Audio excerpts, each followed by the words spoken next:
You're watching No More Flinching Talk, Tell Your Story podcast, where truth takes the mic, fear takes a back seat, and testimonies take the lead. Welcome, everyone, to another episode of No More Flinching Talk, Tell Your Story. I'm your host, Carlotta Taylor, and today is special. If you're watching right now, you're here for a reason. Somebody you love might need to hear what's about to be said. Take a second, drop a comment. Let me know where you're tuning in from. Keep your ears and hearts open. There's inspiration in tonight's episode. Now, we will have our thought of the day by Albert Einstein. The world will not be destroyed by those who do evil, but by those who watch them without doing anything. Before we bring up our special guest for the evening, I want to dive off into tonight's episode. I want to speak directly to the hearts of every listener, viewer, and silent survivor watching all around the world. What you are about to witness is more than a podcast.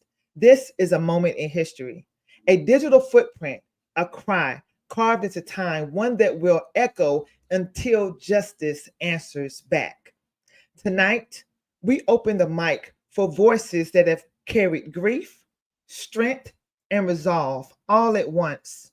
I want you to take a deep breath and sit with what I'm about to say, because in the quiet aftermath of tragedy, most people run. But tonight, two women rise.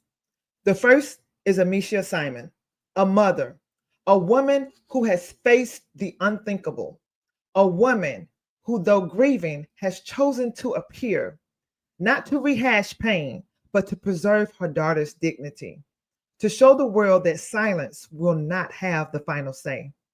She doesn't come to be interrogated, she comes to be seen. Because even when your voice shakes, presence still speaks power.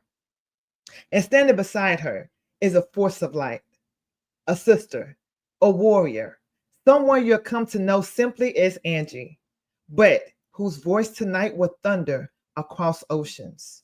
Where fear might try to paralyze, Angie presses forward. Where silence might settle, Angie carries the torch. Together, they represent something deeper. They, the sacred bond between women who refuse to flinch. And as for me, I'm your host, Carlotta Taylor, a former homicide and former child protection detective, a survivor and truth teller. And I stand with these women as we lay the foundation for what history may one day use as a critical piece to bring justice to Adriana Younge. Because when justice does knock, and trust me, it will, this episode may be the breadcrumb that leads it there. So share this live, share this moment, not just because it's powerful, but because it's necessary. And in royal fashion, all the way from Guyana, help me welcome with reverence, honor, and global support, Amecia Simon, and the one who needs no further introduction, Angie. Welcome to No More Flinching Talk, Tell Your Story. All right, Amecia, hello, Good how are night. you doing? Good. Trying. Not 100%, but trying. Yeah, right. Man, I am so honored that you took the moment, despite all of what you're going through, to show up today. To show up today. My heart is with you and so many people all across the nation. So I really want to ask you, I know you have so many things going on right now and you're preparing for something very special on tomorrow. Can you just walk us through how you're feeling since the burial of your daughter? Um, to be honest, since the burial, I'm I can't say I'm 100%. I'm in between lost, in between trying to figure out, asking myself like what if or a lot of stuff. A lot of Yeah. stuff. Sometimes I try to tell myself it is not real. Yeah. Many times you go into bed at night crying yourself to sleep because it is hard. This is hard. I don't even wish this if I had an enemy. I don't even wish this on my enemy Wow. because my Adriana was just a sweet soul, sweet person. Especially when it comes to her brother and sister, she taking care of them and ensuring that they're doing the right stuff for she's that kind of person. She likes cooking and baking, and when I'm home on my day off, I tell anybody. I never know when Gabriella and Steve come home from school, but when Adriana home, when I if I sleep in, she gonna come on the bed and make sure I know she reach home. And we would just gap. That was like my part, no. You gaff and these stuff. So it's hard. It's really hard. I cry myself to sleep many nights. Many nights. Many, many nights. And tomorrow is her graduation. I really just had wanted to just go and just uplift her certificate and come back because me being there and everybody else is there with their child for her graduation, and I had so much of plans with her for her graduation, and then she's in the top 10. She did well, and I don't have her. So I got to deal with that tomorrow. I could not imagine, Amecia, the strength that it takes to come before us today to share that. We thank you. And I know I'm not just speaking for myself, but I'm speaking for plenty of people all around the world right now because I'm looking at these comments and everybody is sharing condolences and sharing their heart. My eyes are watering up right now. It's amazing how your baby girl touched the world. And so we stand with you, Amecia. And I know it's hard. I couldn't imagine what you're going through, but we thank you for showing up. Thank you for being strong. And is there anything else that you would like to share on your heart right now? Well, to be honest, I would just like to say I know there's a lot of people that is supporting me in all sorts of form, and I would just like to say thank you because for persons, as much as there's a lot of people out there condemning and saying all sorts of stuff, there is more love than hate for me because there's a lot of people out there that's giving it, showing it, helping, and I'm forever grateful for that because nobody knows what I deal with when I'm home in this house by myself, or you know so I'm grateful for that, and I'm thankful for that. And we are grateful for you. We are grateful for you.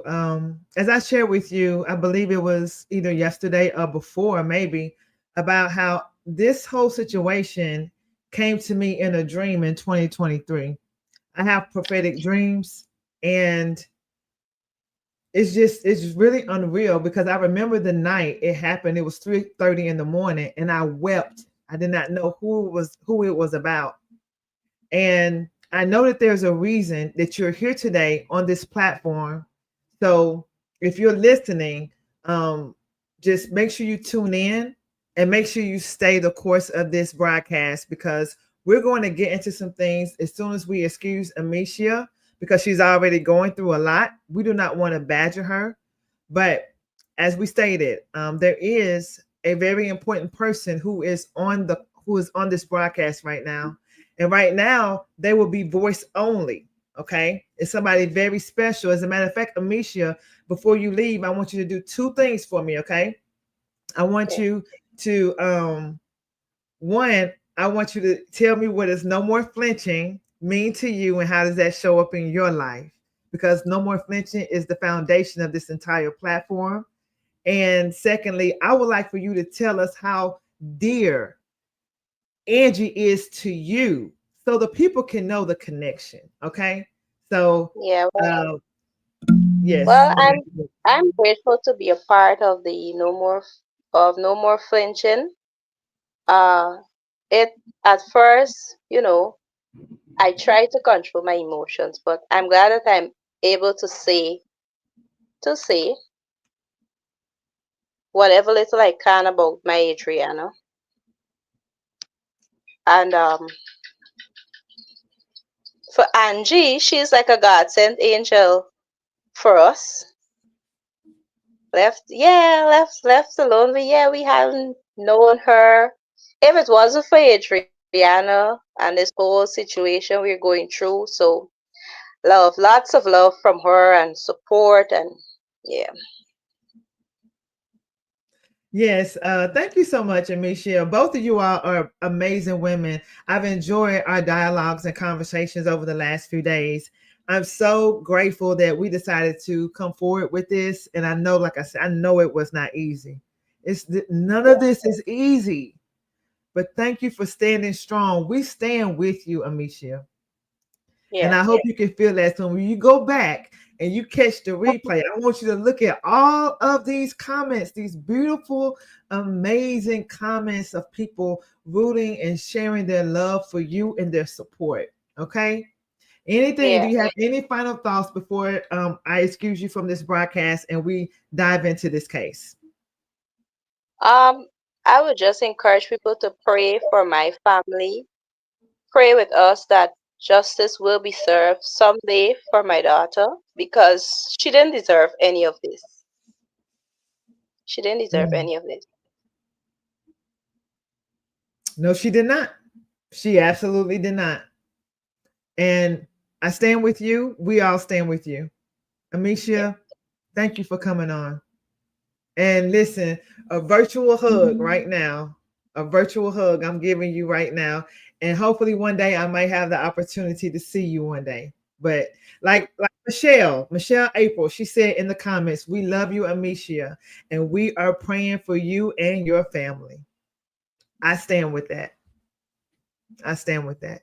Thank you for coming on, Amecia. And like I told you before we started today, if you ever want to come back and share anything else in another direction and go from another perspective, you are definitely welcome back. Just say the word, okay? All right. Thank you. Thank you. Bye. Thank you. Bye-bye. Yeah.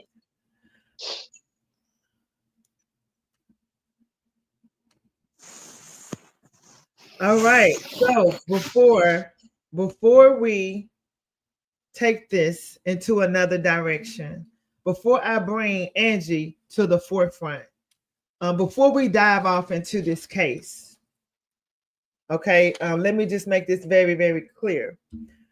We decided that it would be best to excuse Amecia from rehashing everything that has to do with this case. Because, like one of my friends, Cyrus Webb, said, it's time for the gloves to come off. So that's exactly what we intend to do. I'm so grateful that we have Amecia Angie, who was very, very close and dear. You heard Amecia say it, who Angie is to her.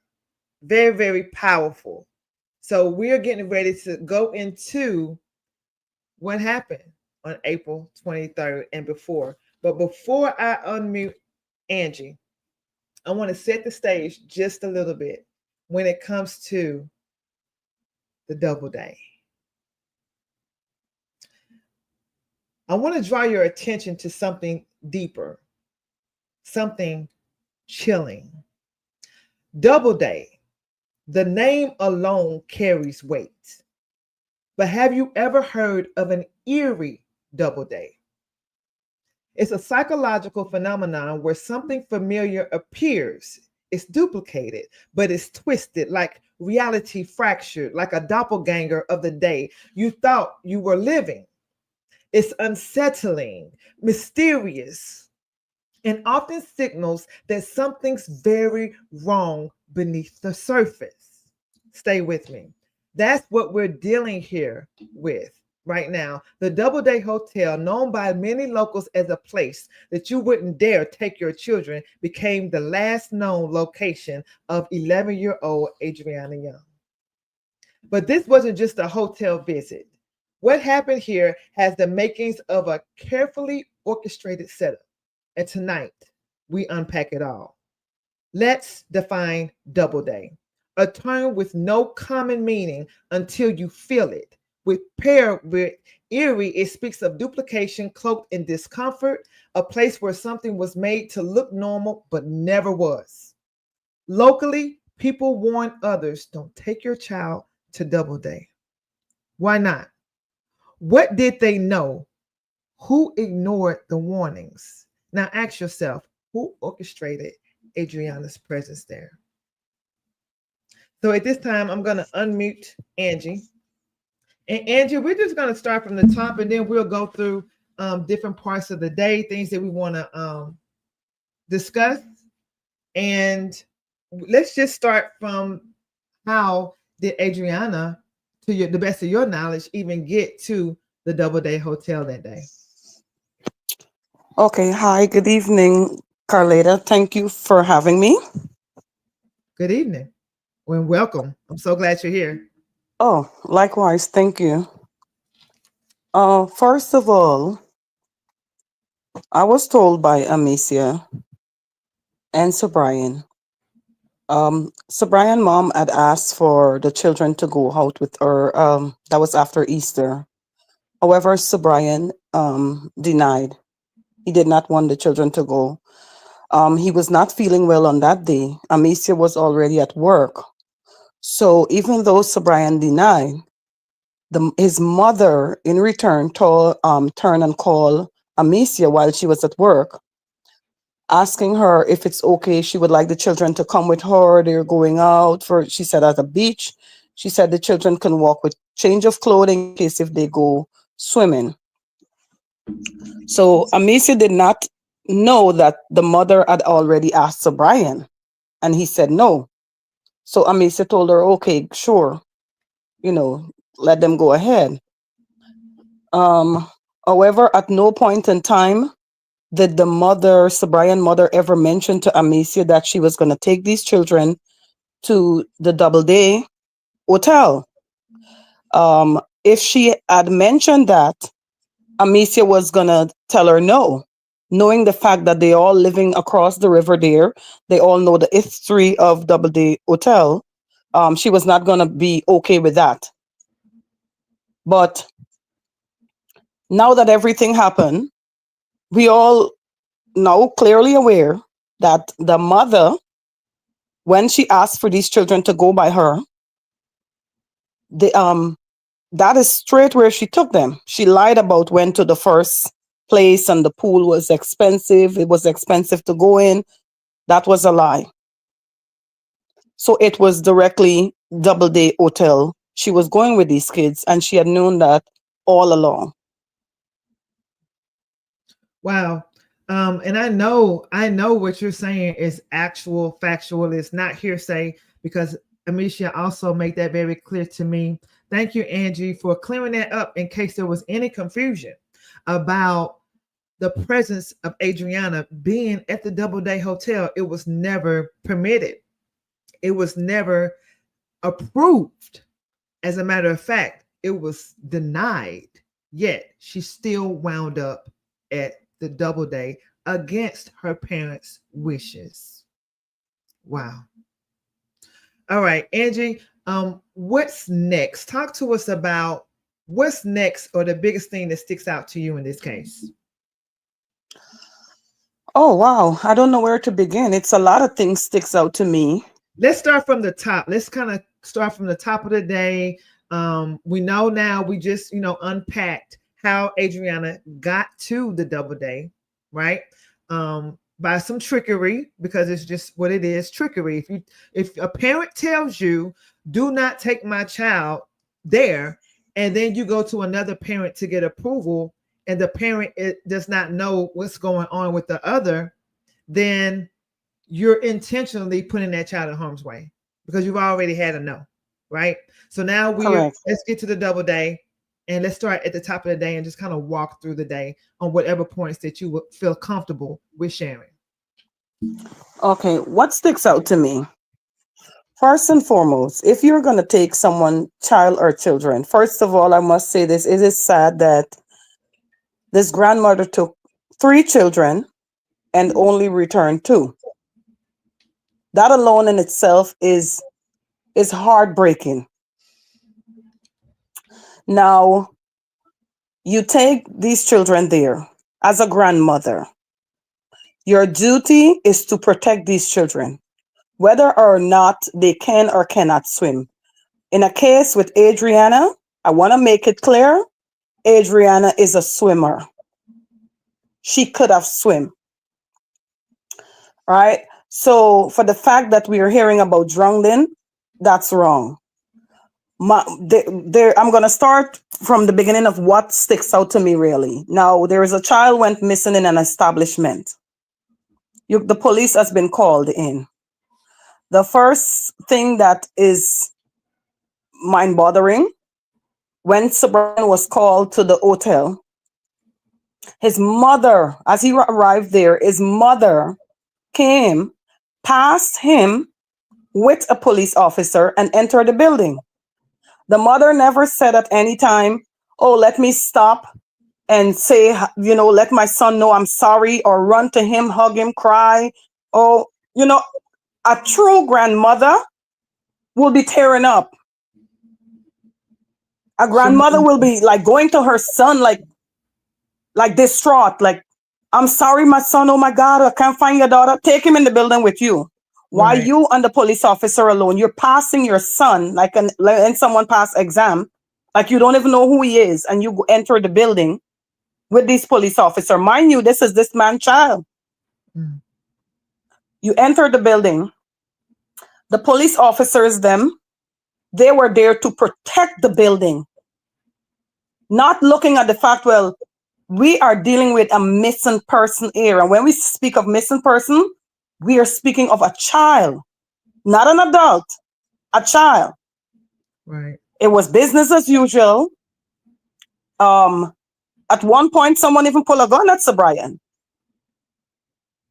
So it's like, instead of you said to the parent, okay, come with me, let us get to the manager for this building, let us shut this building down, let us cart off this pool, let everyone else come out of this pool.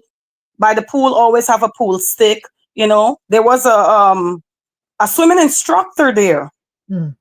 Mind you, I have heard the hotel owner's son came out and said, oh, they just checked the shallow part. That's nonsense. A swimming instructor is gonna check the entire pool. Right. It does not make sense to me. It doesn't. Right? Now, police officer should have checked the entire pool. Take the stick, you check there, whatever.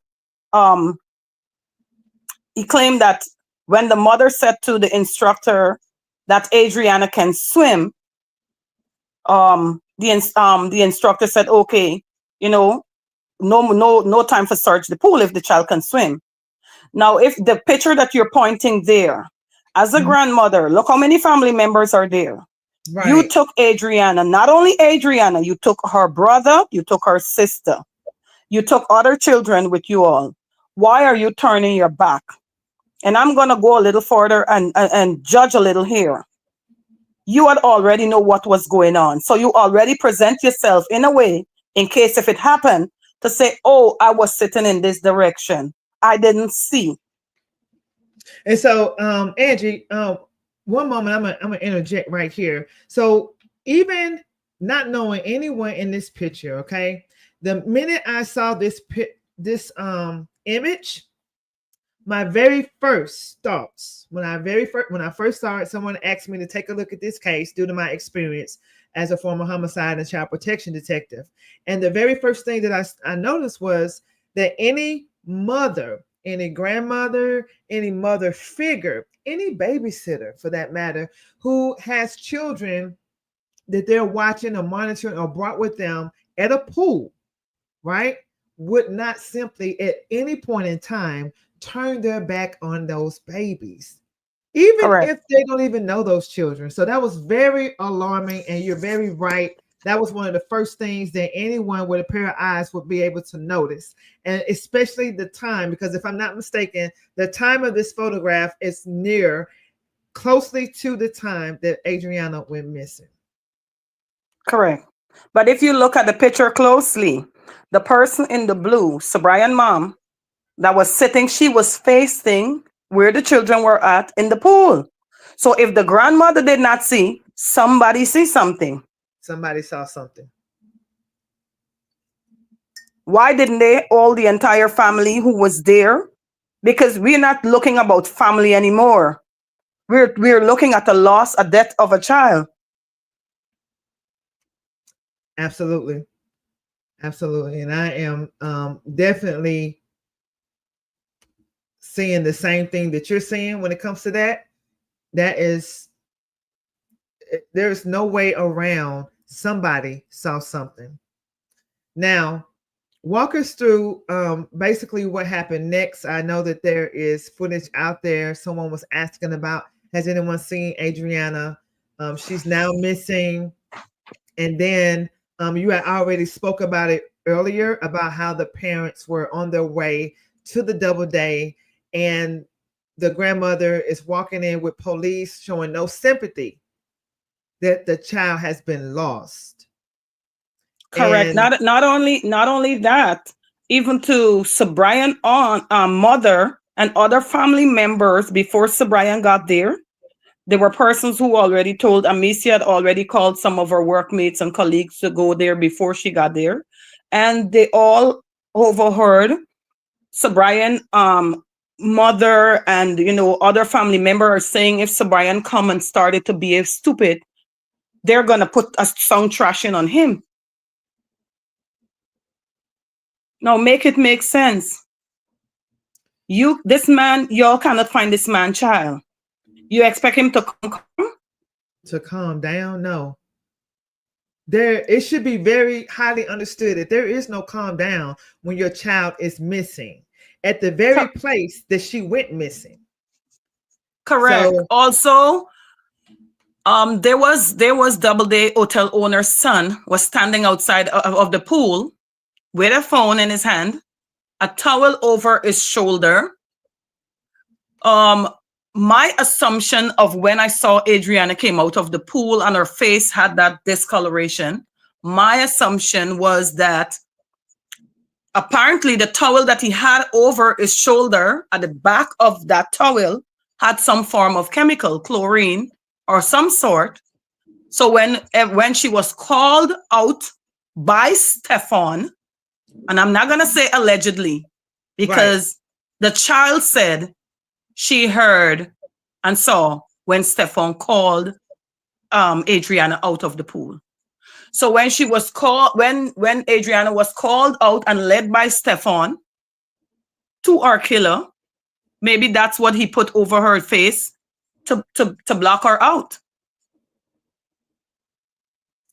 that is horrible. And it really aligns. And I love the way that you said that you're not even going to say allegedly that he called, because a lot of people will try to play on, well, you can't prove this and you can't prove that.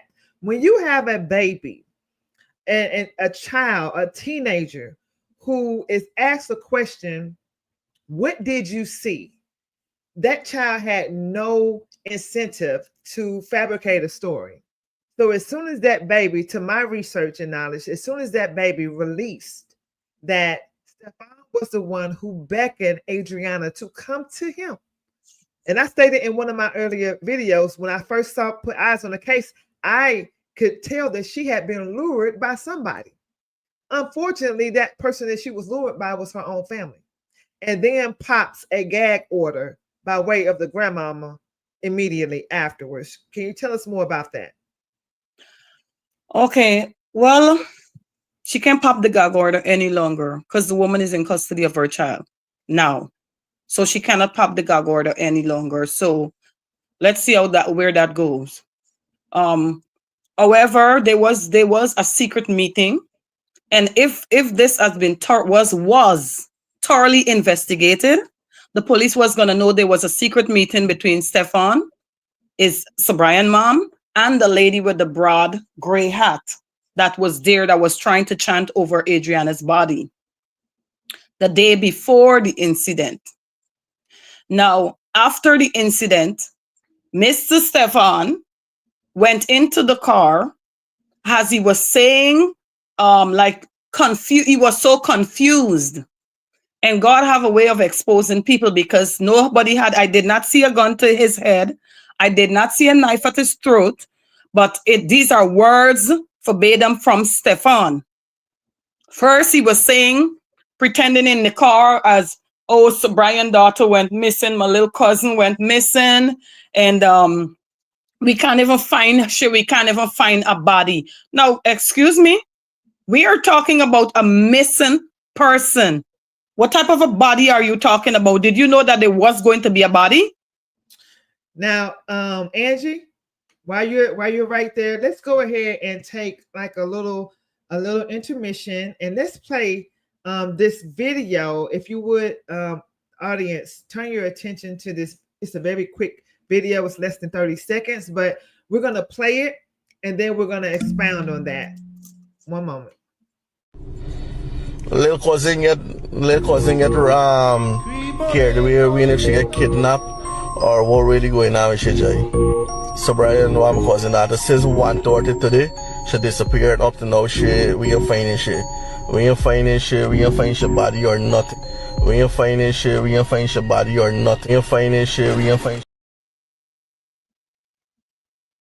Okay, as you just heard, Angie was making reference to the cousin, the same day that Adriana went missing. We're not talking the next day.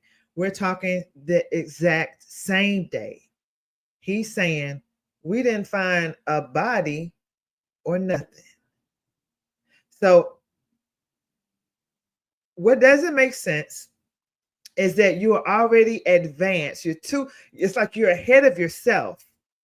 And this is what I say all the time. When it comes to cases like this, a person, the body wants to tell the truth. Like anybody who's rehashing or talking about something, the truth freely comes out. The truth needs no help. But when a liar, a person who has partaken in crime, they're trying to hold the truth in. And when they start talking, sometimes things just start popping out of their mouth. The truth is trying to come out. He's trying to say, we haven't found her, but some kind of way, we didn't find no body or nothing. We didn't find nobody, not nobody, but no body. Why would we be talking about a body on the day that this precious baby went missing? Angie? Well, you have to talk about a body because what is actually put in the public to deal with, get ready for a recovery of a body. But maybe the public did not read into what he was actually saying. Also, I'm going to go a little further of another thing Stefan did. Stefan was the first person to go live and start saying stuff like, you know, them little girls with them boyfriend. Next, the police came out with a statement stating that they saw Adriana went into a SUV of some Orlando guy. Right? Right. Stefan also pretend. Now, mind you, Stefan was a DJ at this place. Was working at Dede Hotel, used to DJ there. Now, if you were DJing at a place for so long, you meant to tell me you don't really know certain parts of this place? Because when he exited his vehicle, Stefan is pretending that he don't know what the name was called, Skyline or something. There was a person standby, had to let him know what the name of the place called. And he's like, oh, yeah. You know, it's like if he's pretending, putting himself, no, he don't want the public to know that, okay, you know, I used to be here. I know what's going on, because I'm not going to sugarcoat nothing.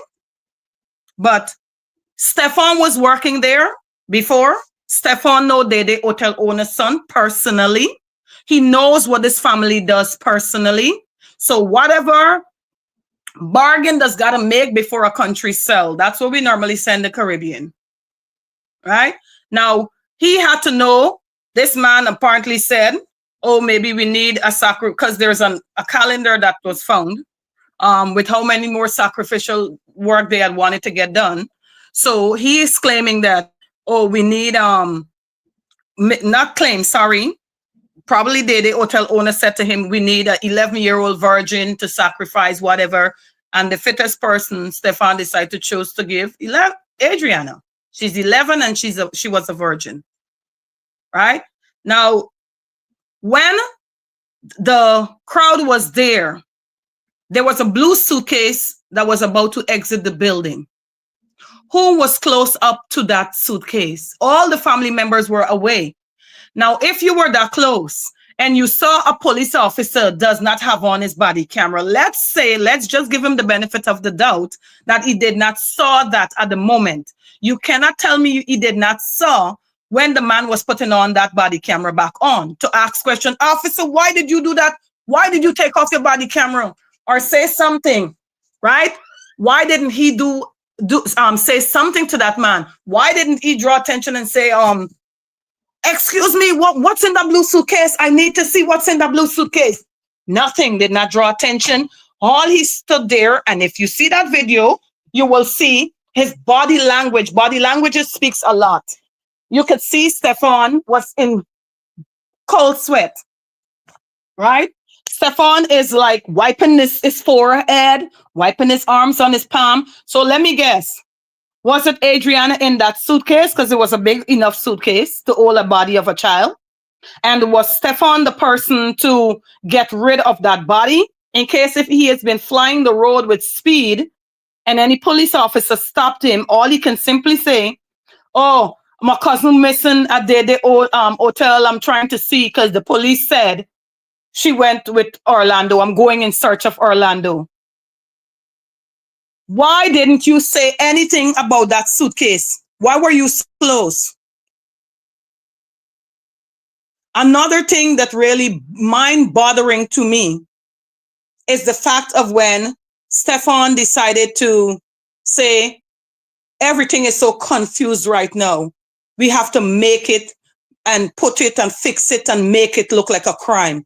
That alone in itself should have had Stefan in jail, or at least, waiting for a trial. Those words alone. And I cannot understand, for crying out loud. This is so heart-wrenching. This is so upsetting to see that this is a child. I don't know these police officers. I do not know if they have children.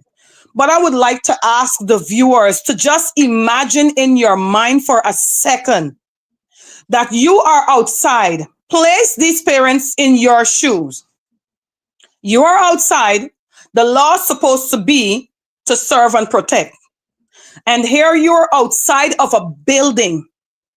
Only God and his heaven throne know how much this child begged, how much this child screamed for her parents, how much this child, weep, or nobody know, because Adriana was a child of God. Nobody know if she was calling upon God. Nobody knows the last word of this child.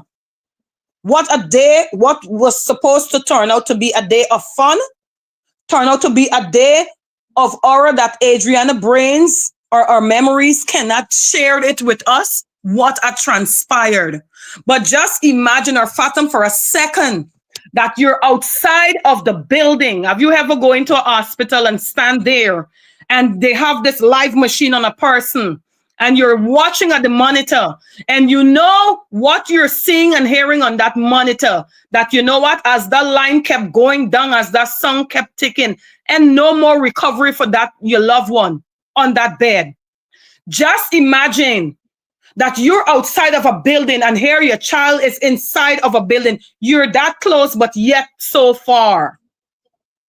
And you don't know. You cannot go to her. You cannot save her. You can do nothing to help her be alive today. And the president for the country is saying that he's leaving this up for the politicians. Is this man a fool? The last time I checked, he's a president. And how did you become a president? Didn't you have to run for politics? Aren't you part of the politicians? Well, man, you said so much, Angie, and as we are unpacking layer after layer after layer, I really appreciate your openness. Just going back to all of the people, all of the parties surrounding that blue suitcase, which clearly it looks as if they were trying to get that blue suitcase out to where they wanted it to go. But that circle of people, there was a crowd outside that was demanding to know where this baby was and not leaving until she was found. And it appeared that they wanted to get this suitcase out, but they couldn't take the risk. And as you can see, when the officer walks away, he puts his body worn camera back on his shoulder when he's no longer in the view. And then you have other parties like the cousin, the one that was just talking about how he didn't find a body or nothing. He had knowledge that she wouldn't come back the same. She would not return the same. Only a body would return. All of the parties right there together by that entryway, by that suitcase, a lot of them had their hands in this cover up. And it's very clear to see. So whoever one day seeking justice should definitely look into everyone that was in that entryway of that hotel. You spoke a lot of things about the government, about law enforcement. Let's go to the part where now, one thing that really stood out to me about this case is how they were trying to say that the Doubleday Hotel was set afire by angry rioters when clearly something happened first. Andrew, can you walk us through the fire at the Doubleday? Actually, Guyana president and government and the police officers, they're actually calling the nations who saw what transpired that day fools. They're actually saying to the nation, what you saw is not what you saw. Right? Now, everybody could have clearly seen Officer Wetfoot, and I'm speaking of Leroy Smith, was up there. There was a video circulating with Leroy Smith before was choking on someone. It was Leroy Smith when they were walking through the room, the parents were walking through that hotel. It was Leroy Smith who was sitting in that room with the door half open. He did not come out of that room. Now, let me ask, were you guarding Adriana's body in that room? Why were you sitting there? You're a police officer. We're looking for a missing child. What are you doing sitting in that room? Number two, what are you doing with chlorines, drums, jars upon jars of chlorines, open out at an establishment whereby you have persons coming? Make it make sense. You have all this chlorine. In broad daylight, you have cleaners going with bleach and rags and all this stuff. What are you doing?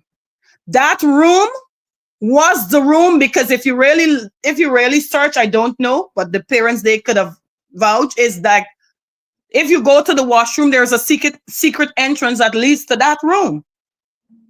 Now, that room, apparently, did Stefan took her to the washroom? Did she get grabbed from the washroom?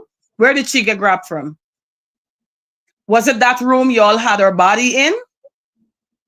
Was that room the ritual performed? Because they drained her blood. Was it in that room? Now, that room set afire because that was the evidence room. Now, as a police officer, you calmly walking down a stairs with the phone in your ears. Smoke, you smell smoke. You don't have to turn around to see smoke. Now, this is an hotel. You meant to tell me if the smoke gonna start from there, it's not gonna ignite, it's not gonna spread to other rooms, which will cause the demolition of this entire building? Aren't you gonna sound an alarm? Aren't you gonna call, for help, for throw water or whatever? None of that. You calmly walk down. Now you tell me why. Why would somebody calmly walk down if they didn't know what was in that room? Was it that room the blue suitcase had ended up after they placed Adriana's body in the pool? Was it that room?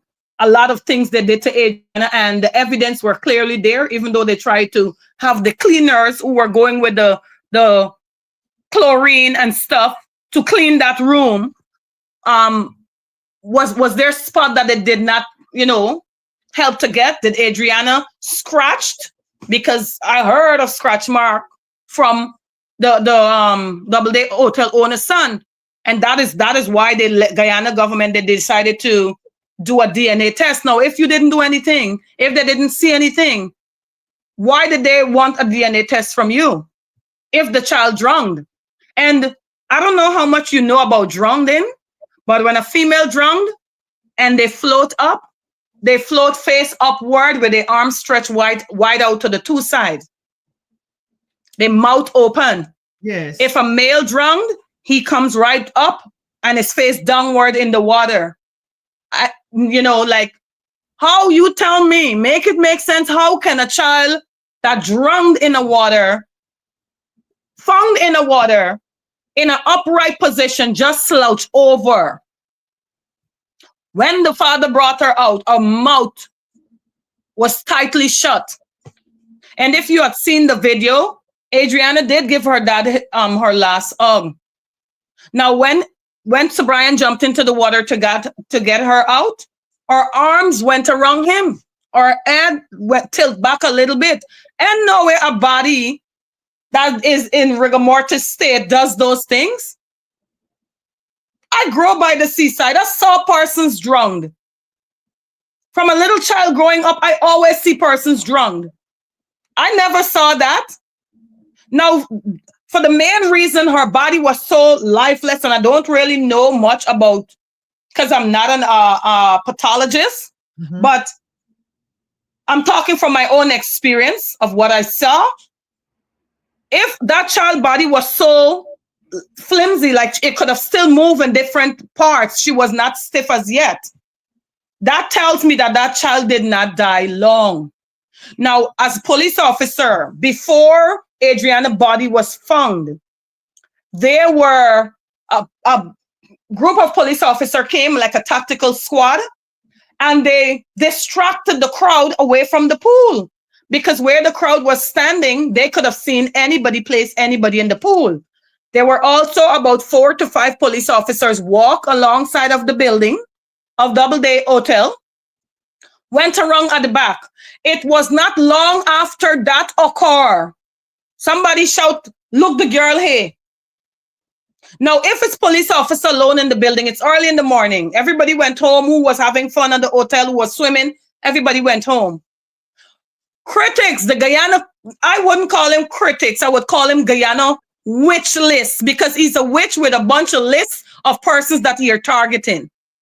Now, he went around there and God allowed things to happen for his reason and his purpose. Now, you went around there with your drone. He said it clearly. You don't have to ask if a body is in this pool. You can see the child is not in this pool. No body is in this pool.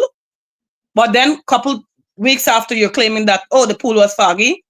Now, y'all contradicting yourselves, because you're claiming the pool was foggy. The hotel owner's son is claiming that his bartender who turned janitor, because he's claiming that the bartender normally throws around chlorine, sprinkle chlorine around the pool. I have a pool in my backyard. When you throw chlorine in a pool, everything that is on top go to the bottom of that pool, whereby you have to take a vacuum to get everything out. So when you throw chlorine in a pool, that water became crystal clear. So fool is talking, fool is not listening.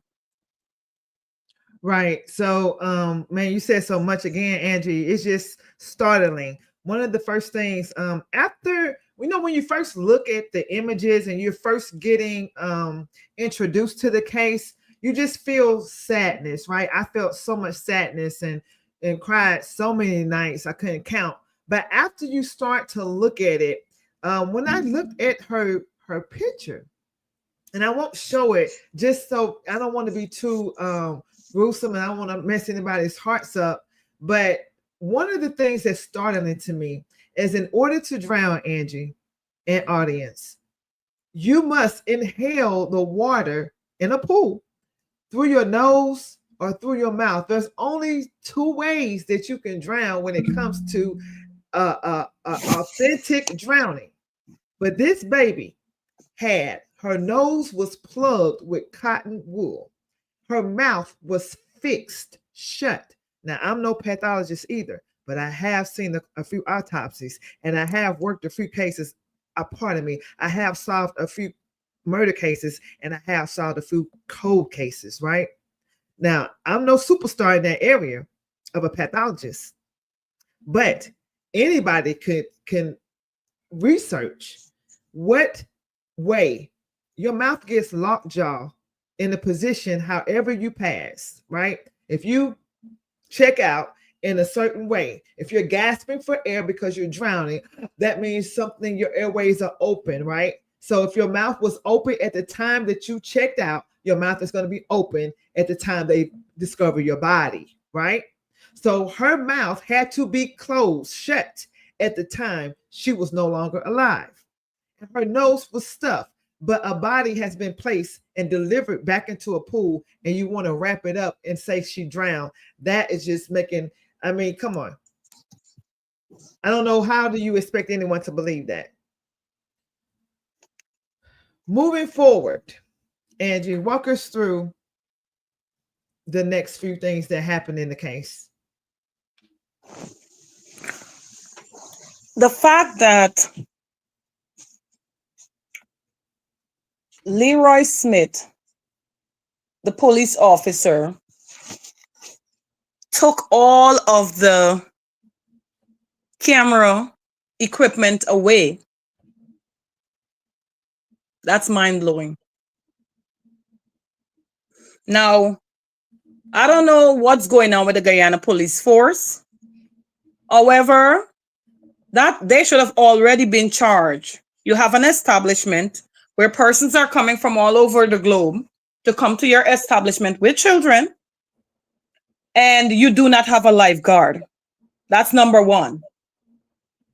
You do not have a camera working.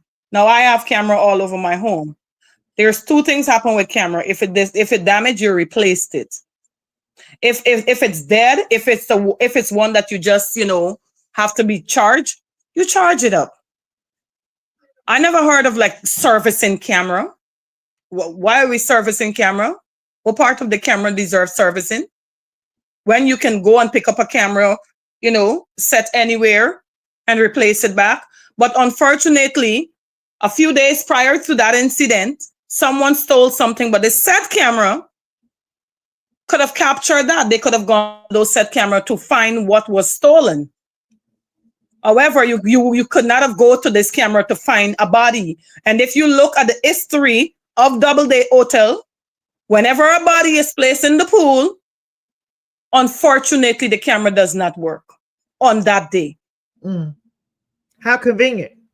So my question is this, Angie. I want to, since we're talking about surveillance, okay? There was something in the reports that I read regarding police had surveillance that this baby had left the hotel. So how do we have surveillance showing that she left the hotel, but we don't have surveillance working for the hotel to capture what was going on?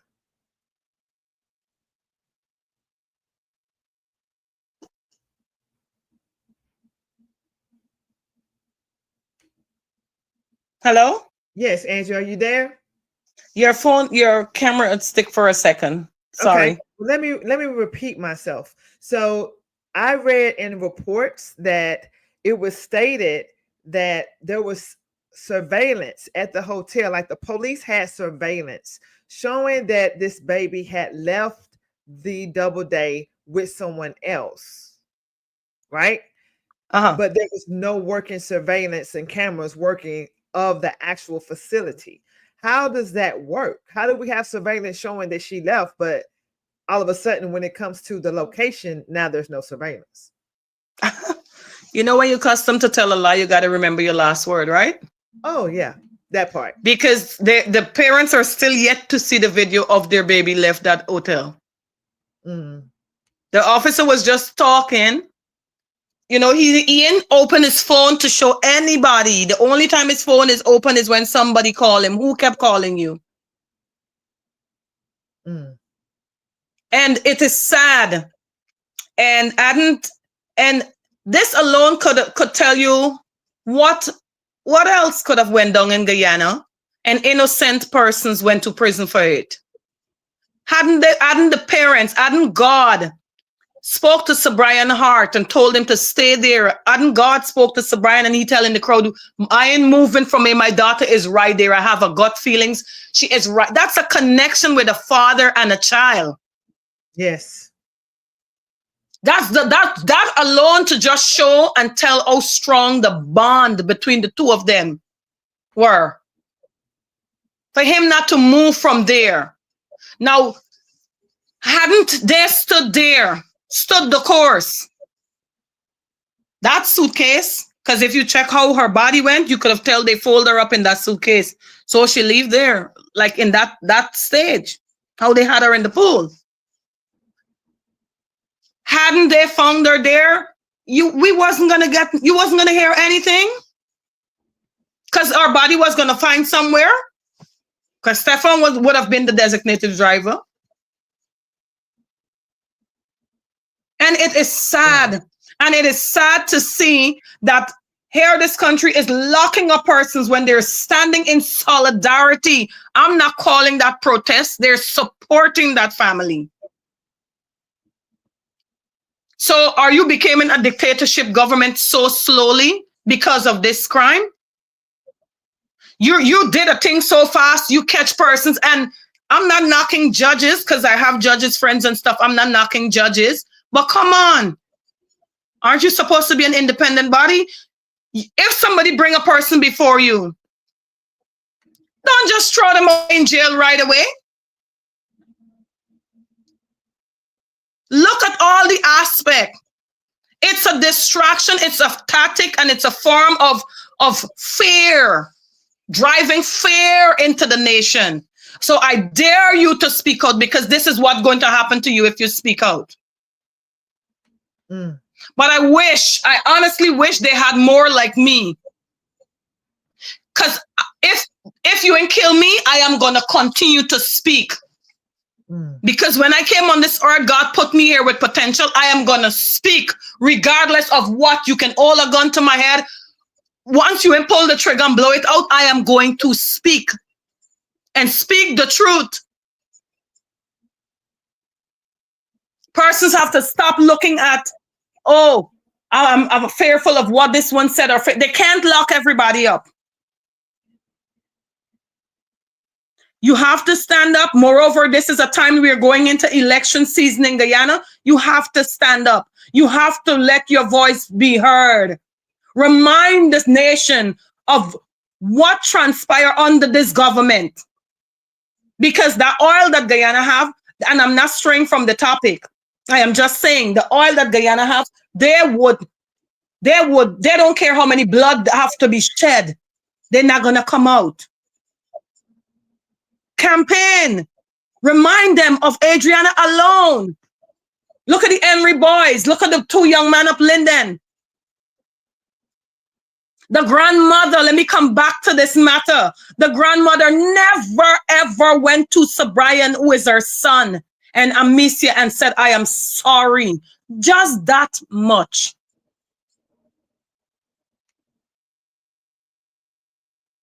Just that much. Say, I am sorry that I have failed you, my son. I'm sorry I failed you, my daughter-in-law. That I asked for your child to come out. But instead, she turned around and she is like cursing out, carrying on. Her kids, or rest of children, they're carrying on. She's lying on the sister, saying, oh, the sister tried to fight her the funeral day. When the world saw, the sister was talking to Stefan's sister and Sir Brian's sister. She didn't even saw that grandmother.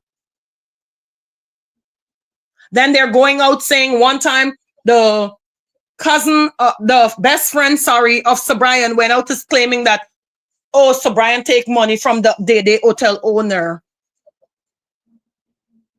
Where is the money? How all of a sudden your name was on the list, the wanted bulletin list, when it was Sir Brian and Amecia who called the president and have you're the only person name came off the list. They let the president know, no, he was with us all along because he was the driver on the day when Adriana had the autopsy done. And when he came crying, the president took his name off, but he have to go into the station. So when you go into the station, what did they do? They told you, okay, I want you to set Sir Brian up, because the first thing he came with was a gun, wanted to give Sir Brian a gun. And that's there and then Sir Brian said, move from here. You want it, you keep it. Don't come around me with this. So after Sir Brian didn't accept that gun, Sir Brian leave and came up here for his daughter autopsy. You gone and you got your mouth all over saying you got proof. Another thing, all of them should have been held accountable. Well, if you're claiming that you have proof, then okay, this father take money, then you're actually saying this child did not drown. You're saying everything that we all know. The sister that is saying now that Amecia's sister took money for her niece. So what all of you are saying is what we all saw and witnessed before our eyes, a live murder of a child on live television. And then the disrespect of taking the murdered body of the child from where you murdered her and throw her in the pool like a rag with a sheet. And then when the child came out of the pool, the police did not come to perform CPR. Whether if you looking and seeing she dead, still try to perform CPR. At least try. It's better to try and fail than not to try at all. But instead, the police stood back.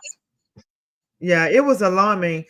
All of the clues that unraveled throughout this cover-up is really alarming. Like, how do you even try to say and try to make people believe that this is a drowning? And it's a whole sheet in the pool. The baby's mouth is closed, sealed shut. Her nose is stuffed with objects. It's no way that they think this is going to fly.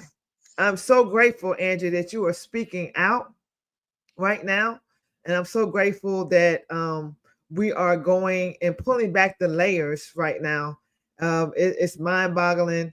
I've been going through this case in my mind day after day. It's really like, what world are we living in that this has actually happened in front of everybody? And I cannot wait until justice is truly served for Adriana. And I'm not talking about a little bit of justice, 100%. Everybody's hand who had a hand or dealing in the cover-up of this crime of murdering this baby girl, I am looking forward to justice being served and unveiling all of those involved. Now, Angie, if you would, talk to us about, because I know I read some reports. It made some news about the pathologist. In the beginning, there had to be another pathologist to really look at the case, because it appears that the first one was botched. Can you tell us about that? Speaking of the pathologist, when we're talking about the pathologist, we got to come to the first attorney, Darren Wade. Darren Wade, if you are the family attorney and the family said to you, I do not want this person, there were two names recommended to you. You cannot kill my child and expect me to go with what you want me to go with. You have to give me that right and let me go with who my heart wants me to go with. Now, they was never aware of Dr. Collins from Delaware. The Guyana government requested for two pathologists from Mount Sinai. However, Darren Wade requested for his friend and buddy, Collins. Now, he brought in Collins 2 days prior to the autopsy. Did not, and I repeat, did not mention to the family at no time that Collins were already in the country. Now, you would expect if you are my attorney, we're talking and dealing with transparency here. You never at no time mentioned to the family that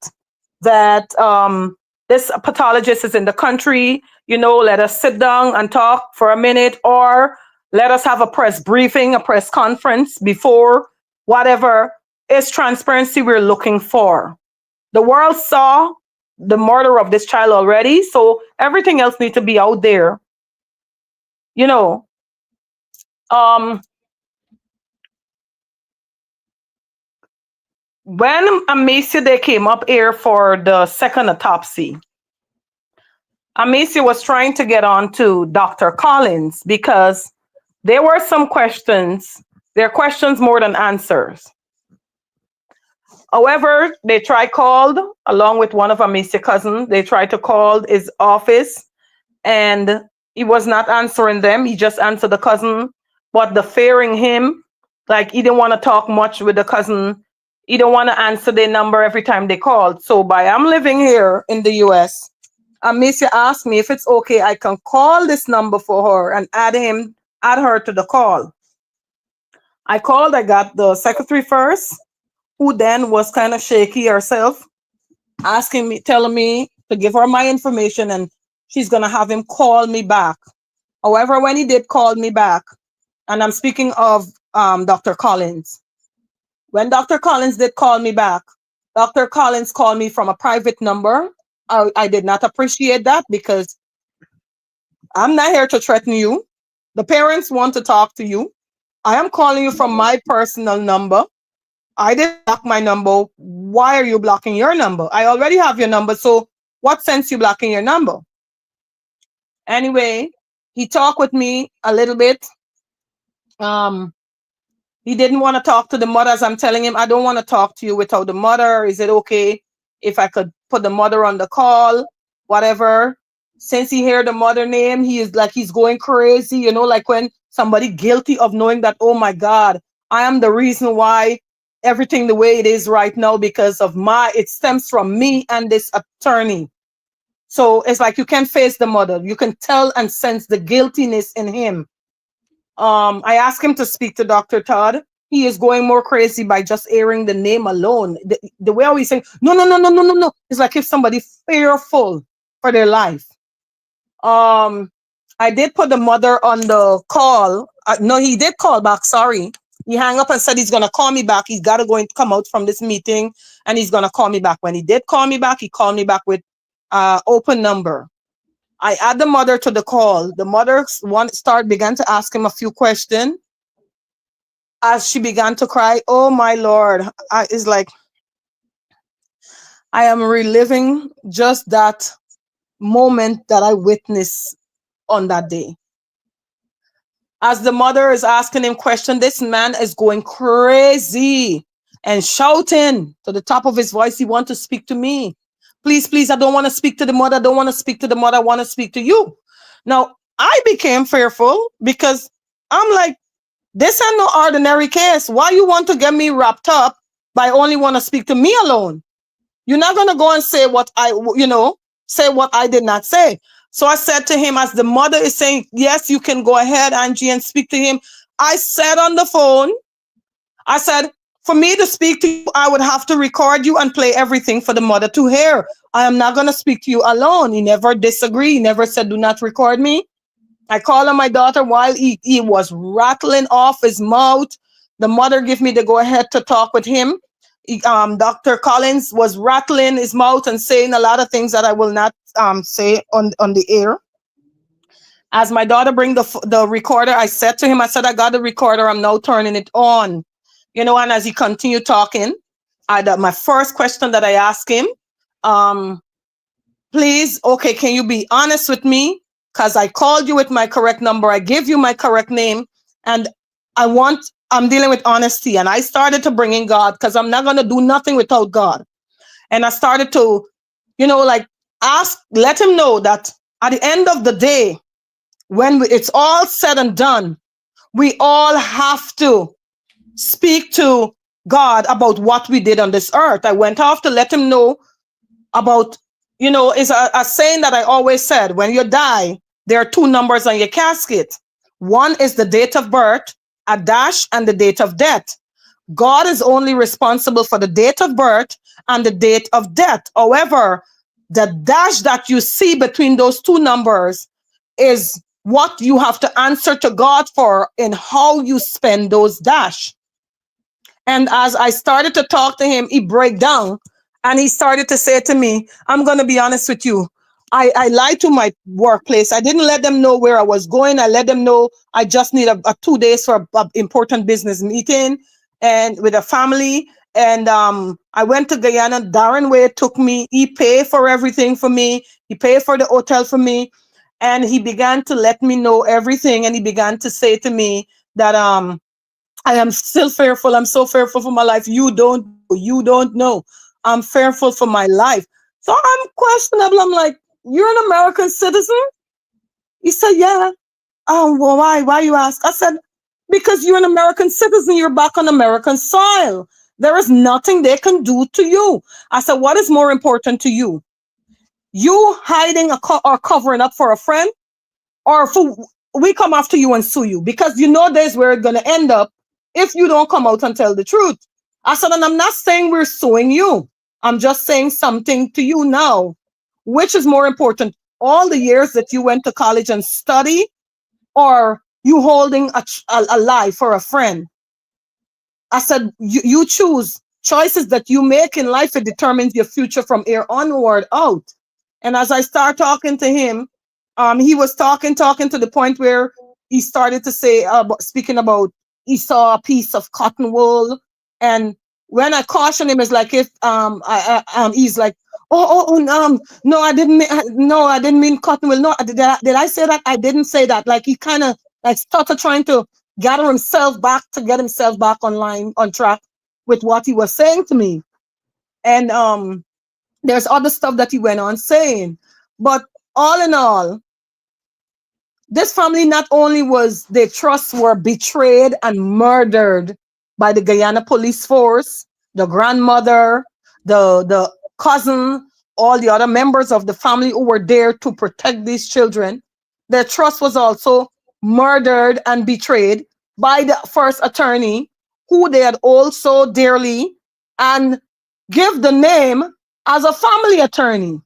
You know the word family, Family, the 3 end letters, meaning I love you. So if I give you this name, how can you betray my trust? If I trust you and love you that much to be the voice for me, who is a voiceless right now, for the voice for Adriana, who has no voice right now, how can you betray that trust?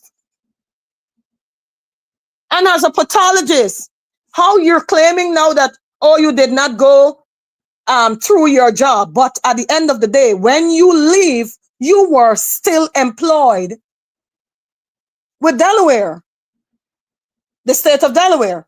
You even went and used your jacket with the logo on it. So what are you talking about? Why wouldn't you answer the family? Why wouldn't you speak to the attorney? I never went to school for law. Why couldn't you do that?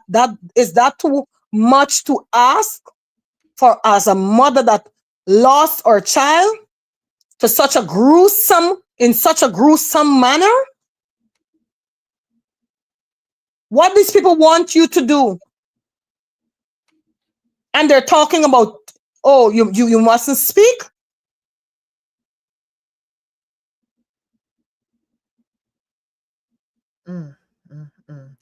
I mean, there is so much to unpack, so many different hands, there's a community of people who have their hand in this cover up.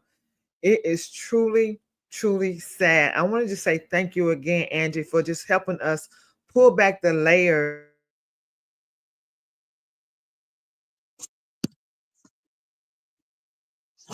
and I believe one of the comments said that Adriana will see justice. We must continue to push on. We must continue to keep the message out there. And this is just, it's so much that it just seems unreal, right? But it is real. And unfortunately, Adriana was abandoned in life, but we will not abandon her in her death. Angie, is there anything that you would like to share right now? Because if we need to come back for a part two, we definitely can do that because there's so much to unpack on this case. But is there anything that's pressing right now? There's so many things that we could get off into, but I want to make sure that we don't miss anything that's important that you are thinking of right now that we can dive off into. I would like to ask everyone at the sound of my voice, everyone in Guyana, to please stand up for what is right. Cause it what it will. Stand up for justice for Adriana, not only Adriana Younge, but for all the other little girls and boys in Guyana, for Adriana two siblings, for the voiceless. Stand up and speak out. Let us continue to call our name. If every day you have to send a purple heart, put a purple heart out there, all those who have platforms. I don't have any social media. I have never spoke out on a social media before. It's my first time speaking out on a social media because Adriana not only is her a child, she is my blood. And like I said, I don't care who I related to. If you wrong, you wrong. It ain't got two in that. It is sad to see that the Guyana government, the system has failed this family. If, just imagine for a second, if the president, that is the highest of the highest office in the land, will not fight for you, the police officer will not defend you, the court system will, I don't know where it goes so far, but I'm saying, will not defend you, then what is next for you? Like I would always encourage the mother. God said, I am your battle fighter. I am your way maker. I am your mountain mover. I am your sustainer. I am your deliverer. He said in his word, cast all your cares and burden upon me, for I am your burden bearer. And I know this is a burden too big for Amecia and Sabrian and Amika them to carry. And my continuous encouragement to them is to cast all their cares and their burden upon Jesus Christ, because man will fail us. The reason why man will fail us, when God created this earth, the only thing he did first was place mankind this earth. And when God placed this earth in the hands of man, the first thing that occurred was blood running the vein in the earth, with Cain kill Abel. So nothing good did not come out of that. But I want them to realize, I mean to them to realize, God said in his word, he was wounded for our transgression. He was bruised for our iniquity. The chastisement of our peace is upon him, and by his stripes we are healed. The Lord will heal them. The Lord will stand up for them. He said, vengeance is mine, says the Lord. I will repay. And I am saying tonight, I am decreeing and declaring in the name of Jesus tonight. Yes, weapons will form in our life. They will never prosper. I'm decreeing and declaring tonight that in this case of Adriana Younge, justice will prevail. Justice will serve. God is the one who is fighting this battle because we place it in his hands. and his word never return unto him null or void, but it will accomplish that which it was sent for. For all the voiceless, God will fight for you. When you think no man fighting for you, when you think it is too long for you, what is a year in our sight is a day in God's sight. God will fight for this family and all those who have a hand in Adriana's death. I am saying tonight, I place them in the hands of God, and I am asking Yahweh, I am asking the name of Jesus as I am calling upon God the Father, God the Son, and God the Holy Spirit with the power that he invested in me through his son Jesus Christ. I am placing all of them, God, into your hands. Do what you think best, Lord.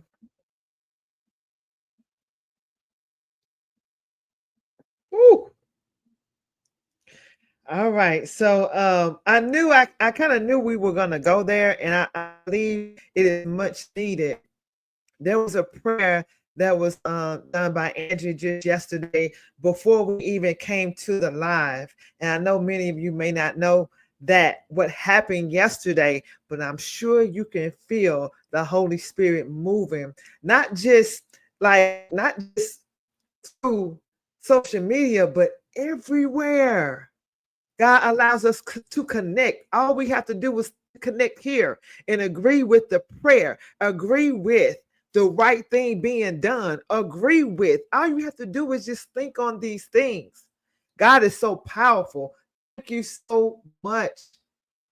That was healing to my soul, because I firmly believe that the right thing will happen. And may no person who had a hand in Adriana's demise be able to touch any money that's raised for legal services. I don't care what your title is. I don't care where you stand in politics or where you stand in what happened with this baby. May you it don't even reach your hands because you can't touch it. It's gonna go for the purpose of justice for this baby. Pure and clean, 100%.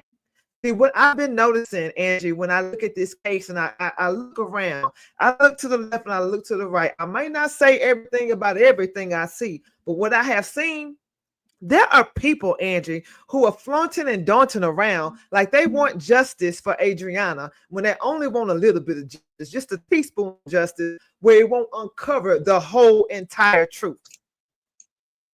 But that's not what's going to happen in this case. Everybody who had a hand in it, I don't care where you stand, you will be revealed for justice for Adriana. Amen. I am so grateful for you, Angie. You got the audience, you got the people riled up, girl. I knew it was going to come out at some point because the Spirit of God is just all up and down in you, sister. And I call you sister because, listen, I feel like I got a little Guyanese in my blood. I need to go do a DNA check. I need to go see because I really feel you are, like, seriously, man. My heart goes out to you, the family, Amecia, everybody, right? And I know that God will take care of those people. Like, you just put it in God's hands. He's gonna, like you said, Angie, God's gonna do what's best. But we will not give up. Keep talking about it. And I don't care how many times, Angie, you got to come back. You're welcome back too. I don't care if the next time, if you want to come on the camera, you're welcome to do that as well. But Thank you. yeah, hey, at any point in time, Angie, you can always hit that off the camera button. But I am grateful that you stood here courageous today. That you said, I'm going to stand in the gap for Amecia because she passed the torch to you. Some people came on a little bit later and they didn't get to see how we started this broadcast, but I encourage you to share this out so people can be aware. Awareness is where it first starts, and prayer definitely needs your prayers. This came to me by way of a dream in 2023, and here we are today. And I am so grateful, Angie, for everything, every piece that you played in this. You have people saying that they're so proud. Man, it's going to take a community of people for this to see itself through. Just like it took a community of people to partake in Adriana's demise. It's going to take a community. and God knows what He's doing. Okay. Angie, is there anything that you would like to say before I ask you the final question that I have to ask you? I just would like to ask a persons to please, whenever, like I said, whenever they're going on their social media platform every day, just remember Adriana by, placing a purple heart, placing justice for Adriana. We have to keep her name out there, because when you remain silent, you're not saying anything. We cannot do this on our own. Um, we need the nation. Just as we all sat, the nation sat and saw what happened. We all need the nation in fighting and bringing justice, for Adriana. I'm also asking for persons who would like to continue supporting the family of Adriana Younge by any way, means, or necessary, by contributing or donating towards the GoFundMe or the Zelle for Alana Trotz. If they can please do so, because we have a far way to go. We're in the process of legal proceedings now. We're going into that stage, and you have to have hands to get stuff going. We already know they hotel owner, they are rich and they have the money to buy out, but I decree and I declare in Jesus' name that ain't no buyout gonna pass here. And no buyout is gonna pass here. Because once you place things in God's hands, and don't mind what happened in the world, God has the last and the final say. So I would like to thank everyone who has supported the Youngs family in whatever way, mean, or necessary. I just would like to say thank you on behalf of Amecia and Sir Brian. I would like to say thank you very much. Please continue to speak out. Please continue to remember her name as you go forward, because it's not just fighting for Adriana. It's to make sure and ensure that this never happened in the history, not only in Guyana, in nowhere else in the world. When you see things like this, speak out.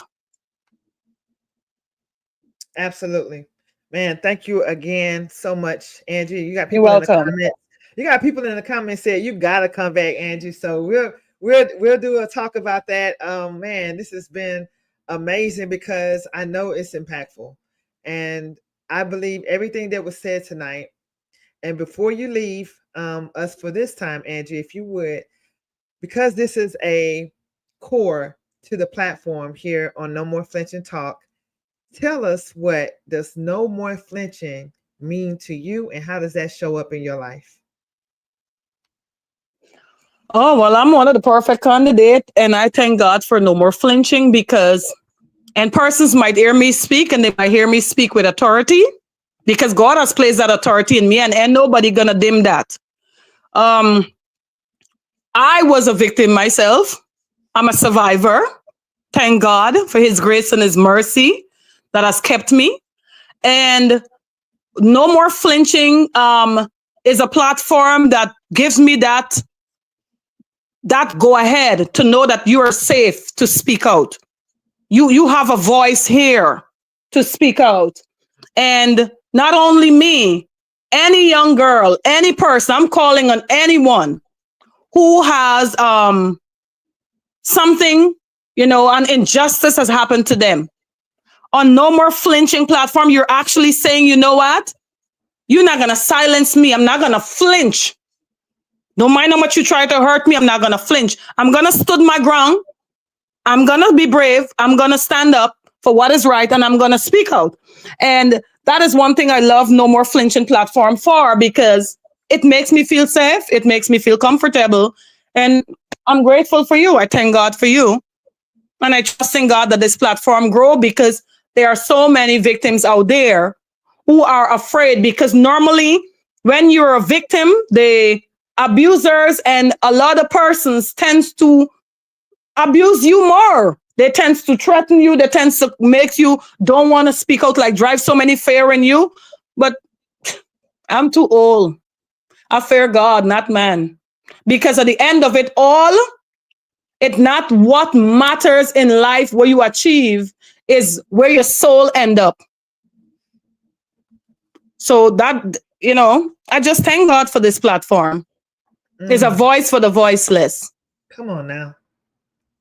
Come on, Angie.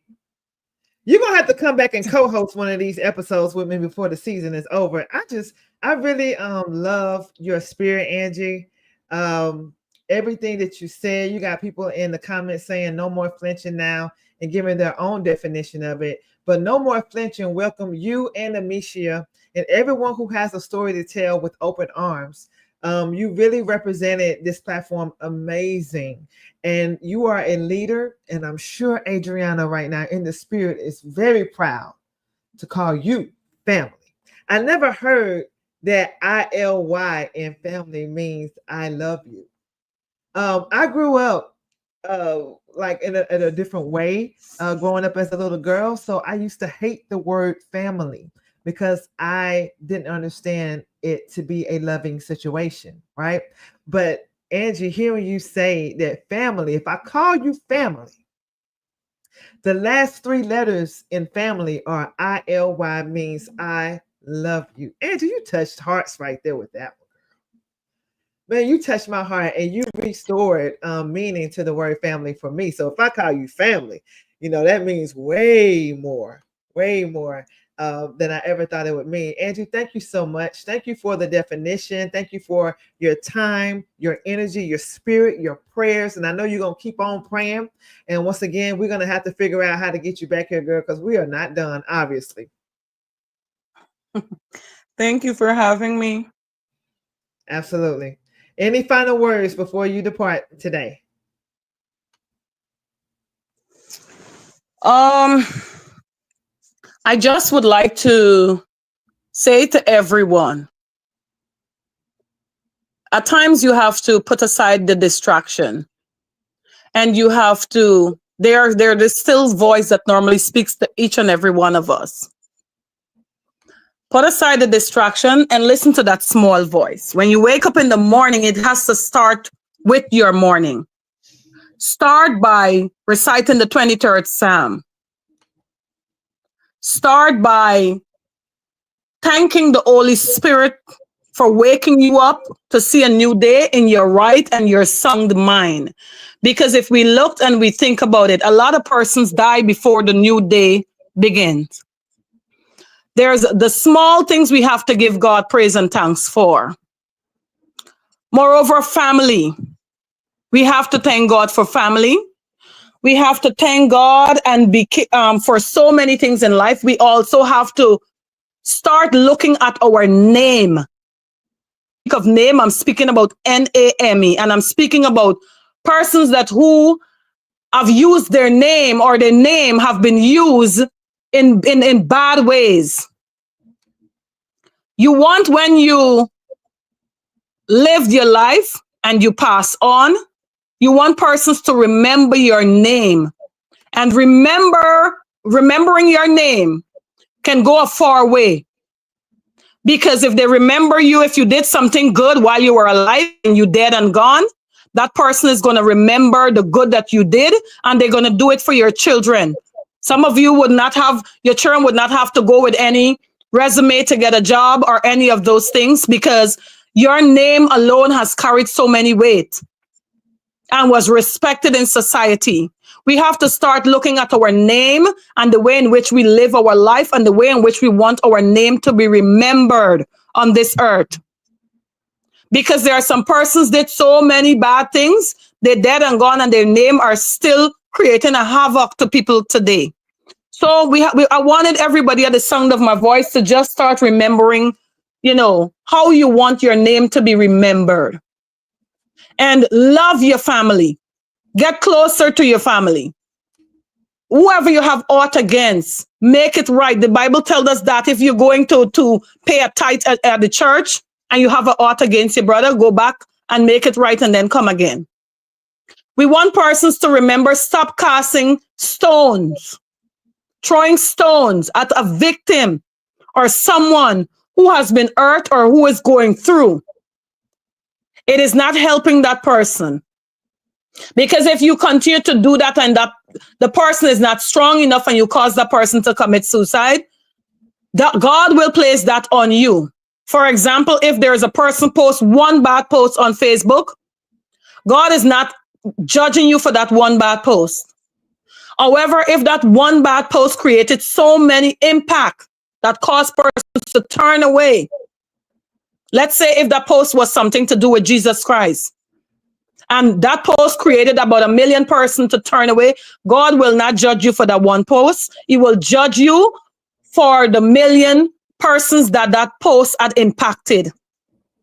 So I am saying that to say in closing, if you have a platform, do what you're seeing happening here tonight on No More Flinching. Raise awareness. Stand up for justice. Stand up for what is right. Cause it what it will. It is not about fame, because this is nothing to be famous about, to say I'm coming to stand to talk to about a child who is no longer here to talk for herself. Look, a lot of us have children that wish our children could have been in the top 10. Adriana is in the top, a part of the top 10. Unfortunately, she is no longer here to celebrate that.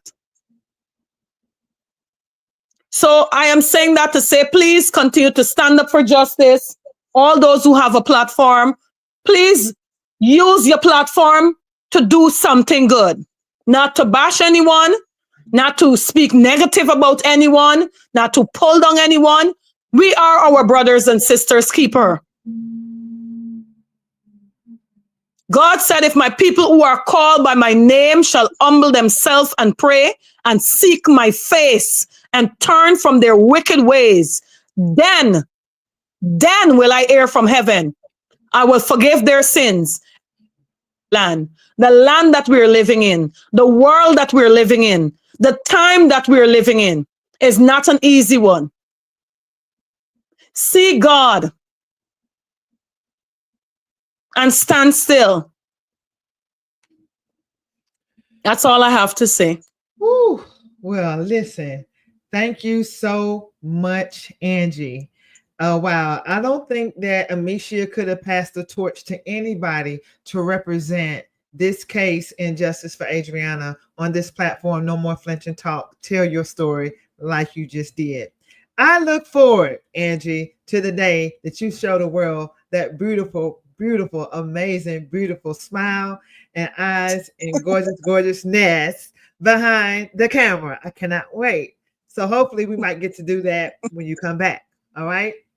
Thank you so much. And we might have to come back. We're definitely going to have to come back for a part 2 because there's so much to unpack. We really haven't even got started, even though we covered a lot. Thank you so much and have an amazing day, Angie. I will be in communication with you shortly after this broadcast. Thank you. You're welcome. Thank you for having me again. Outstanding. All right. So thank you, everyone. Now to everyone watching, if this episode touched you, talk about it. Tag a friend. Replay it. Reflect on it. We are just getting started. Meet me right back here next week, same time, same fire. Because around here, we don't flinch. We tell the truth and we keep it moving forward. This is No More Flinching Talk. Tell your story. And until next time, take care of your soul and take your story off mute.